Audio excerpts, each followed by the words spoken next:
Review. But first, the border wall battle is approaching a climax. Today, Republicans and Democrats in the Congress held votes on two competing proposals that would have ended the government shutdown, but in the end did not.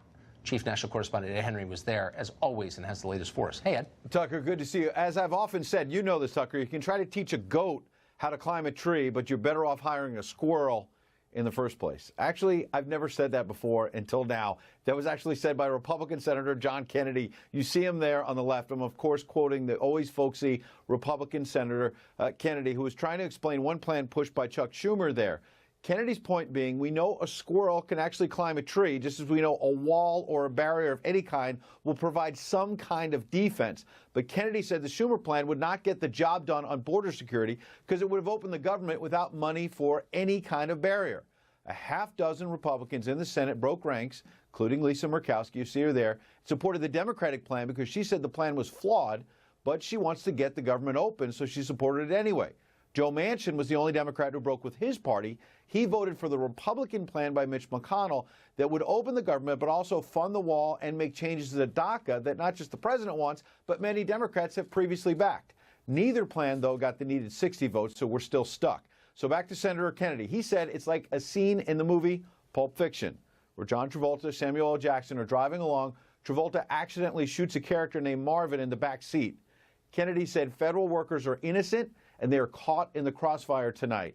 And in fact, the president a short time ago told reporters he respects those furloughed employees and is now considering a third plan where he would agree to open the government for 3 weeks if he gets a down payment on the $5.7 billion for a wall, for a barrier, while they negotiate. So he wants a down payment tonight, Tucker. There are also White House officials saying in private he's considering the possibility of finally declaring a national emergency, Tucker.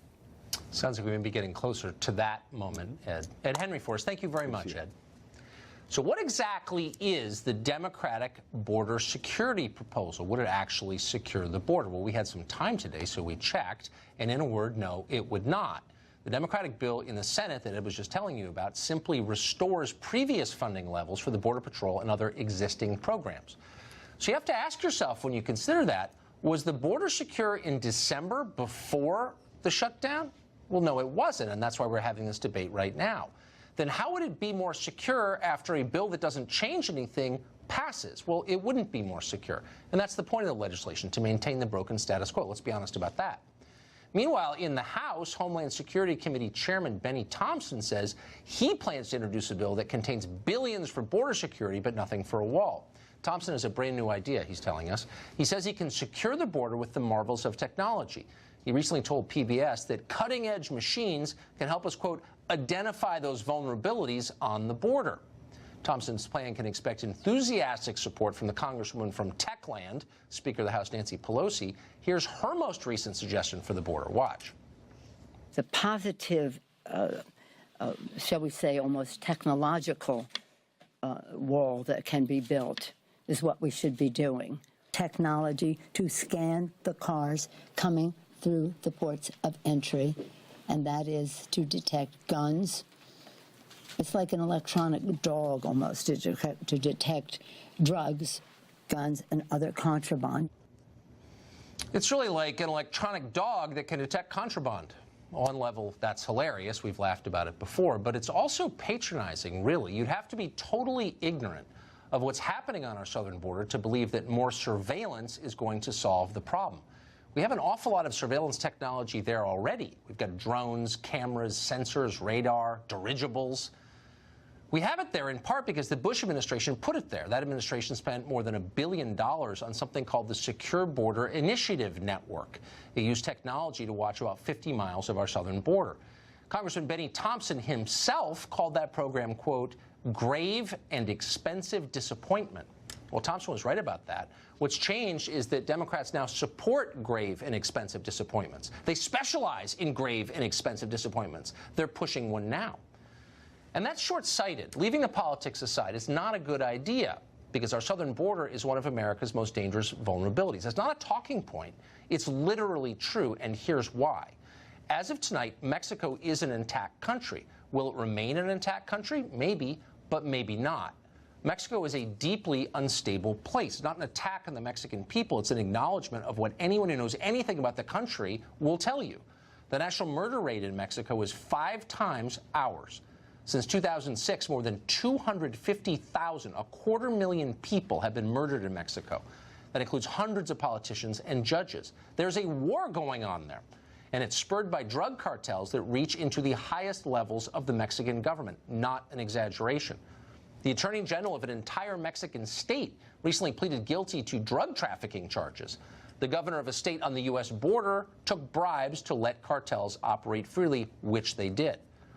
And then just the other day, Mexico's previous president was credibly accused at trial in court by a witness of taking a $100 million bribe from El Chapo Guzman. In effect, Mexico has become a narco state. But it's not even the most volatile country in the region. Nicaragua is in severe turmoil right now. That gets no coverage, but it's real. Parts of El Salvador are largely controlled by gangs. Venezuela, meanwhile, is literally falling apart. A recent Brookings Institution report predicted that a total collapse of Venezuela, which could happen any day, might create 8 million refugees. For perspective, that's more refugees than fled the entire Syrian civil war. And keep in mind that that flood of humanity upended all of Europe. Something similar could easily happen here to us, and it likely will if we ignore the problem, which we are doing. And yet, the position of Democrats in the Congress is that everything is fine, and you're nuts if you disagree. Nothing needs to be done. Well, that's the definition of recklessness. In fact, it's worse than recklessness. It's like letting your kids play in traffic. You wouldn't do that to people you cared about. You'd prevent it from happening. Democrats have become extremists on the question of borders, but you never know that from watching television and reading the paper. The media won't say it, and nor will most Republicans, by the way. Even in the Trump administration, some officials seem intent on making Nancy Pelosi's case for her. The Republicans are the real extremists here. Here's what Commerce Secretary Wilbur Ross said today when he was asked about workers who aren't being paid during the shutdown.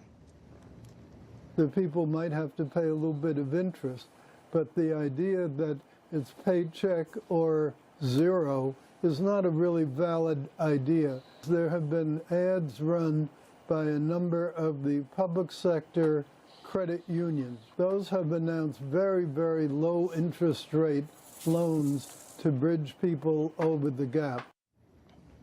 So more debt, more interest payments, that's the solution? No, it's not. Those are the last things that most Americans need. That was an idiotic thing to say. Look for Wilbur Ross's words to be aired every day for the next 3 years on CNN. They know a propaganda win when they see one. And it's a shame. And it's also a distraction because it doesn't change the nature, the fundamental nature of this crisis. Our borders remain vulnerable, and the stakes are higher than they have ever been, thanks to the chaos just south of them. Leaders who cared about this country would be staying up late trying to fix that problem. Democratic leaders are trying to make it worse. That's the bottom line truth. Enrique Acevedo is an